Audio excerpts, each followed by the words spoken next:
All right. Well, we're back with Mighty Men Talks. This is Dr. Douglas Shales, and again, we did our kind of introductory look at least defining some definitions and getting an understanding of what we would be looking at. And so today we're going to begin to talk about the idea of being stuck on porn and what that looks like and what makes that so difficult and challenging today.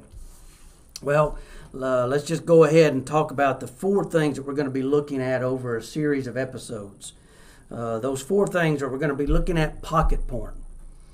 So we want to look at pocket porn. Well, again, we'll define that here in just a moment, but I think most people will begin to understand that real quick. We're going to be looking at the idea of brain ruts and the way brain ruts are locking people in. And then we're going to look at the idea, sadly, of church ruts and the way churches are really not geared and not helping the men get over it. And then we're going to look at how we can pave a new path, a way to, again, for churches as well as individuals to begin to find a new path out of this cycle, this being stuck on porn issue. And so I want us to think about this as pocket porn. What do I mean by pocket porn? Well, everybody basically today in our modern culture, even down to 10-year-olds, is carrying a device. And that device usually resides in their pocket or in their purse or on their person in some form. And that device has access to the internet through, again, the modern technology that we have today. That basically anywhere across the United States, anywhere often even in the world itself, we can find service. We can tap into Wi-Fi, or we even have the actual cell service available that allows us to access the internet. So what that means is with a matter of a few seconds or a few clicks, any person carrying a smartphone has the ability to access cyberporn. Now think about that. This is a new phenomenon. This is a phenomenon that's only about 10 years old.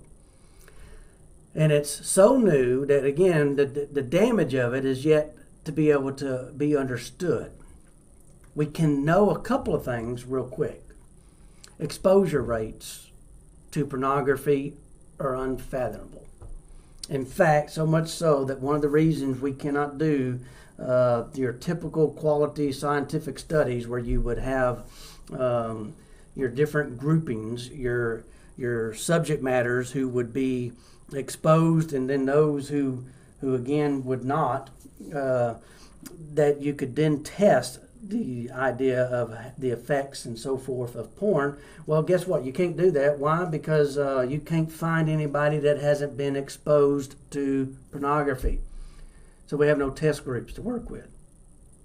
Actually, now what we see in the younger teenage years, and we're talking, when I say teenage, really we're going down as far as 10 years old. So in those years, we're talking about now we're looking at a 95% exposure rate. I know, parents, I know. You're saying, oh, no, wait, I use filters. I have blocks. Well, you may do that for your children's phones. That's great, and that's certainly a start. But you cannot block their friends' phones.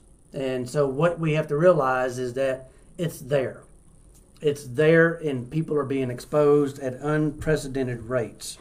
And now that those who had previous issues that they thought they could control, now again they carry it in their pocket. So think of it. Look at your cell phone, even right now. Just look at your smartphone and think in that term that everyone right now is carrying pornography in their pocket. Everyone's carrying pornography in their pocket. So let's talk about what that means. And let's walk through this momentarily and consider some of these ideas that are with that. Pocket porn, we know that, again, tells us something. The medium is the message, okay? The medium is the message. So the very fact that it is consistently and constantly available tells us that it's something that we need, we want, we desire. And now the ability to say no gets harder because now it's always present. So what are we going to do? How are we going to affect that? We know that the smartphone, again, carries that issue because of its access, the ability to do so. We know that the age of exposure is going down. We know that we have some core issues, again, that we have to contend with to help people. Again, the access is certainly one of them. But remember what I've said before, the problem is within and not without. So when we talk about core issues, we're talking about why does somebody use porn, not how and not what form that they may look at, but why. And so if we don't understand or we don't dive down deep into a person and help them begin to unravel that, the why, then they'll never be able to deal with the what nor the how. And so we really have this unseen addiction that is running amok among our people, within our churches. So let me just read this. Again, we know this. You probably have heard it before. Proverbs 5:3-4. For the lips of a forbidden woman drip honey, and her speech is smoother than oil. But in the end, she is bitter as wormwood, sharp as a two-edged sword. Well, just imagine that being written all those thousands of years ago, in a time when it was being spoken of the actual prostitute that was standing in the market offering her services. And yet how much more powerful of a statement is that today when everyone is carrying that prostitute in their pocket. Everyone is carrying that prostitute in their pocket. And it seems to offer something of value. And what it really offers is something of destruction. So what are we talking about within the evangelical church? What do we know? Again, let's define the problem. Many different studies, studies have indicated the veracity and the prominence of it. The studies from different places bear out. Again, the numbers are not good. In fact, they're heartbreaking. So here it is. Here's the reality that we can understand.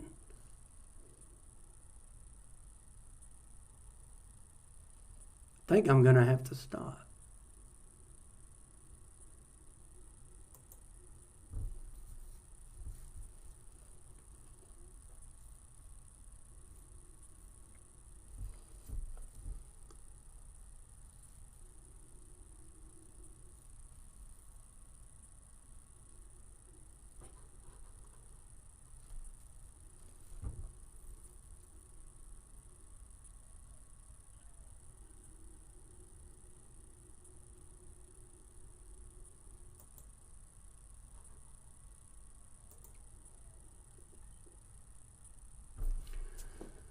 So here we are.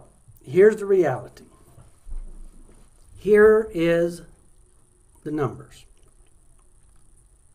60 to 70% of men within the evangelical church. Now this is actually an older study, and I believe that the numbers probably are higher, particularly if we expand the definition of men into male, and we consider the exposure rates and the usage, again, among teenagers and below, that what we would know is that that's probably a low number. 60 to 70% of men have a sexual addiction based in the reality and usage of cyberporn. One of the growing numbers and one of the ways that the pornography industry has decided to grow and populate their or expand their impact, which means customers, which means dollars, is to begin to go after and utilize the other gender. And so there is actually now numbers that are indicating that 20 to 30% of women within the evangelical church also have a sexual addiction centered in on cyberporn, pornography. And those numbers are disheartening. Do we begin to see and understand what we're up against? Do we begin to grasp the magnitude of what we're talking about? A church of 100 people, and if that church is broken up in 50-50, we know that 20 to 30, I'm sorry, let me get my numbers right. I'm sorry. From 10 to 15 women have the problem. And we know from 30 to 40 men have the problem. Just think about that. Think about that. So what we're talking about is over half the church, well over half the church, is being affected by pornography. A lot of people don't want to believe this. I get it. A lot of people can't imagine it. Even people who are addicted to pornography and struggling with pornography, one of the means and ways that they stay addicted is they think they're the oddity. They think there's something particular wrong with them. And they themselves can't even believe that others are being affected because, again, they thought it was just them. But I'm telling you, it's there. Now, again, that's got its own negative. But what we also have to realize is that 50 to 58% of pastors of evangelical churches have this issue. Now, as much as there's not an avenue or a way for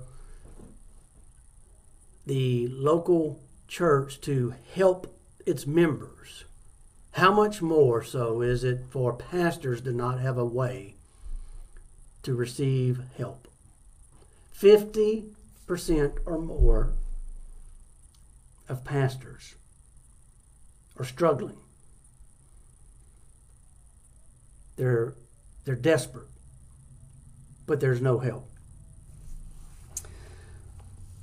Well, when we talk about sexual addiction, let's use the definition here. Dr. Doug Wise, he uses this definition. I believe it's a good way to help us understand what we're talking about.